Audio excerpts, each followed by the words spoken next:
chers amis de Saint-Antoine, nous vous saluons de Chambéry, où nous avons passé le dimanche dernier, donc hier. On a été, comme d'habitude, chaleureusement accueillis par les Capucins, qui sont vraiment des frères pour nous.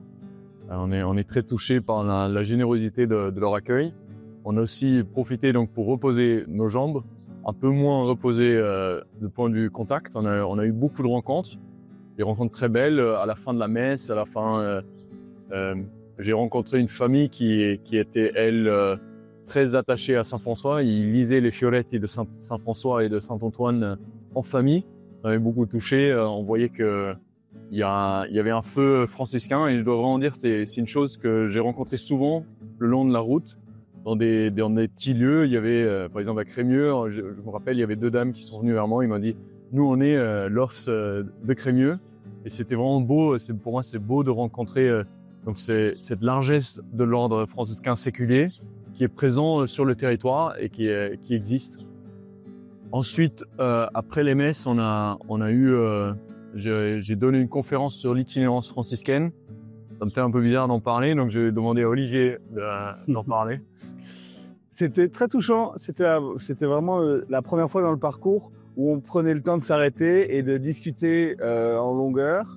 Et ça a été, moi j'ai été très chaud parce que ça a été introduit magnifiquement par Marco.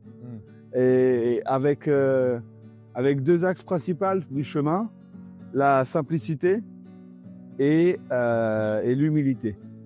Et il racontait un peu tout ça justement, et à la fin il conclut en disant « Eh ben en fait, avec nous sur le pèlerinage, il y a eu Saint-François pour la simplicité, la pauvreté, et puis Saint-Antoine pour l'humilité. » Et il disait effectivement tout ça, il faut savoir aussi avoir l'humilité d'être avec des gens qui n'ont pas le même parcours de vie, mais que l'on rencontre, que l'on retrouve, pouvoir les accueillir et être là avec eux, et savoir changer le programme, et puis surtout aussi la simplicité de ne pas tout prendre, de savoir lâcher prise, de savoir se dire que profiter d'un verre d'eau parce qu'on est fatigué. Bon, moi, ça m'a beaucoup frappé. Et puis après, une attaque en profondeur, une réflexion forte de la part de frère Félix, en remontant vraiment de Abraham, en remontant de la Bible, en partant d'un constat aujourd'hui moderne que même si